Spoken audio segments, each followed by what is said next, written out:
Blood cancer यानी कि रक्त कैंसर, जो कि एक जानलेवा बीमारी है। भारत में करीब 10 लाख के आसपास इसके मामले प्रतिवर्ष सामने आते हैं। दरअसल ब्लड कैंसर शरीर के ब्लड को दूषित करता है और इंसान को इतना कमज़ोर बना देता है कि उसकी मौत भी हो जाती है। एक्चुअल में इस कैंसर की वजह से शरीर में खून बनने की प्रक्रिया रुक जाती है और कोशिकाएं अपना काम ठीक से नहीं कर पाती हैं। अगर समय रहते इसका पता चल जाए तो इसे रोका जा सकता है, लेकिन इसे जड़ से खत्म नहीं किया जा सकता। इसे सबसे ज़्यादा खतरनाक इसलिए माना जाता है क्योंकि शुरुआत में इस बीमारी का पता बिल्कुल भी नहीं चल पाता।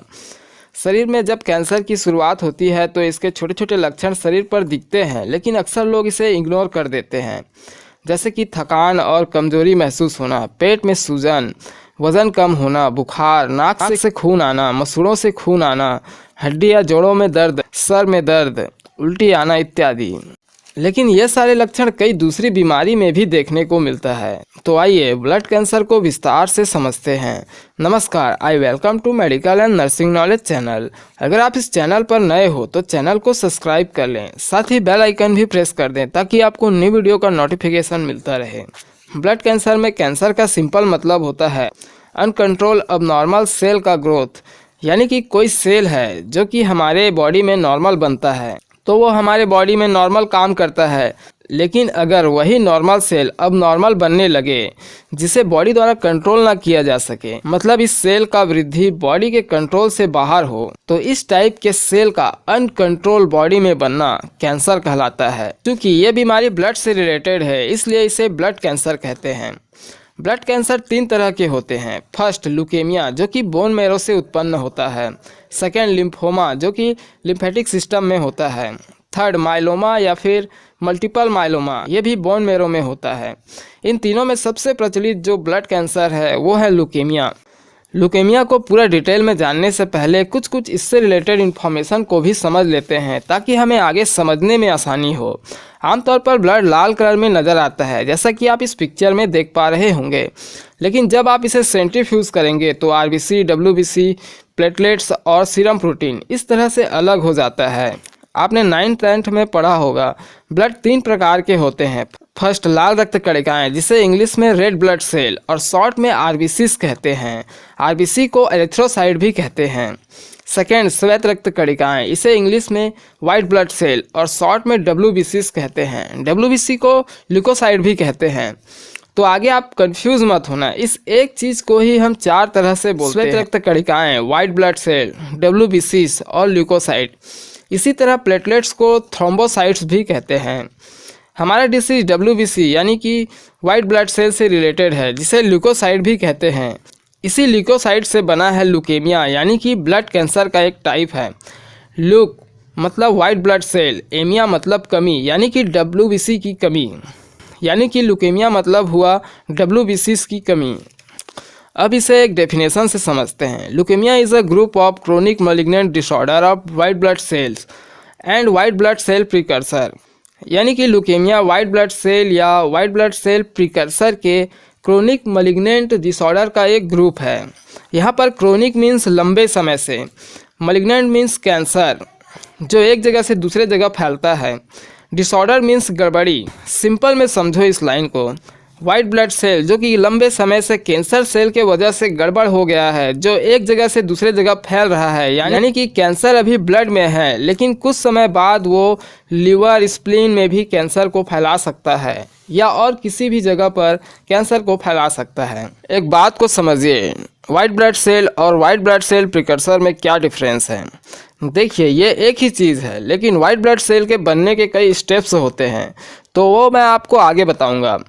पहले डेफिनेशन को कंप्लीट कर लेते हैं। Leukaemia is a group of chronic malignant disorder of white blood cell and white blood cell precursor. Leukaemias are characterised by replacement of bone marrow by malignant immature white blood cells, abnormal immature circulating WBC, and infiltration of this cell into the liver, spleen, and lymph nodes throughout the body. Leukemias are characterized by replacement of bone marrow, यानी कि bone marrow में malignant मतलब cancer वाला white blood cell का आ जाना, हमारे body में abnormal immature WBC का सर्कुलेशन होना और लीवर, स्प्लीन और लिम्फ नोड में कैंसर सेल का जमा होना। क्योंकि बॉडी उसको फिल्टर नहीं कर पा रहा तो वो वहीं रुक जाता है। ये सब ब्लड कैंसर की विशेषता है। टाइप्स ऑफ लुकेमिया, ये 4 तरह के होते हैं। First, acute lymphoblastic leukaemia. Second, chronic lymphatic leukaemia. Third, acute myeloid leukaemia. Fourth, chronic myeloid leukaemia. Types को समझने के लिए ब्लड कैसे बनता है, इस प्रोसेस को पहले हम समझते हैं तो आपको ये ऑटोमेटिक क्लियर हो जाएगा कि इसका नाम इस तरह से क्यों पड़ा है। आपको शायद ये पता ना हो, लेकिन ब्लड हड्डी के अंदर बनता है। नॉर्मली हम हड्डी को इस तरह से देखते हैं, लेकिन जब हम हड्डी के अंदर जाते हैं तो हमें बोन मैरो मिलता है जिसमें हिमेटोपोइटिक स्टेम सेल होता है। यही हिमेटोपोइटिक स्टेम सेल या तो आरबीसी या डब्ल्यूबीसी या प्लेटलेट्स, इनमें से कोई भी बन सकता है। मैंने आपको थोड़ी देर पहले बताया था कि ब्लड इस तरह से नॉर्मल देखने को मिलता है। जब हम इसे सेंट्रीफ्यूज करते हैं तो ये इस तरह से अलग हो जाता है, जैसा कि आप इमेज में देख पा रहे होंगे, आरबीसी, डब्ल्यूबीसी, प्लेटलेट्स और सीरम प्रोटीन। लेकिन हमारा डिसीज डब्ल्यूबीसी से रिलेटेड है, इसलिए हम केवल डब्ल्यूबीसी पर फोकस करेंगे। डब्ल्यूबीसी का पूरा नाम वाइट ब्लड सेल और इसी को ल्यूकोसाइट भी कहते हैं। हिंदी में श्वेत रक्त कणिकाएं कहते हैं। तो ल्यूकोसाइट जो है वो बोन मैरो में बनता है। हिमेटोपोइटिक स्टेम सेल जो कि बोन मैरो में होता है। डब्ल्यूबीसी भी 3 प्रकार के होते हैं। फर्स्ट, ग्रेन्युलोसाइट्स, जिसके अंदर न्यूट्रोफिल्स, बेसोफिल्स और इयोजिनोफिल्स आता है। Second, monocytes. थर्ड, लिम्फोसाइट्स, जिसके अंदर टी सेल और बी सेल आता है। आगे मैं आपको डब्ल्यूबीसी के बनने के प्रोसेस को बता रहा हूँ, जिसमें आपको ये भी पता चल जाएगा कि डब्ल्यूबीसी प्रिकर्सर किसे कहते हैं। सबसे पहले हम हड्डी को इस तरह से जानते हैं। हड्डी के अंदर जाने पर हमें एक सेल मिलता है जिसे हम बोन मैरो कहते हैं। इस बोन मैरो में हिमेटोपोइटिक स्टेम सेल होता है, यानी कि ब्लड सेल को बनाने वाला सेल।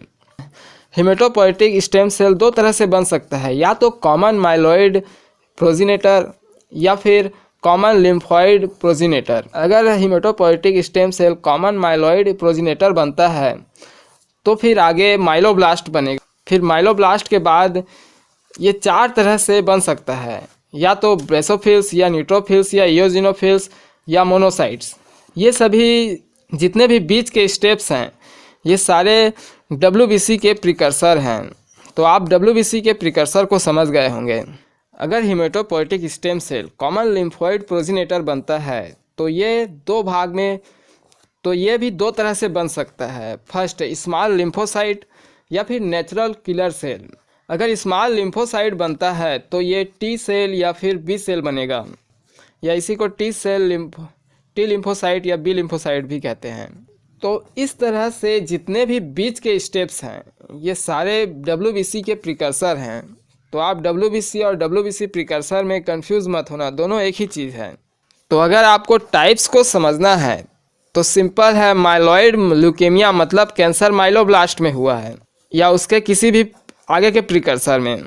अगर हम कहते हैं लिम्फोब्लास्टिक ल्यूकेमिया मतलब लिम्फेटिक सिस्टम या फिर टी सेल या बी सेल में कैंसर हुआ है।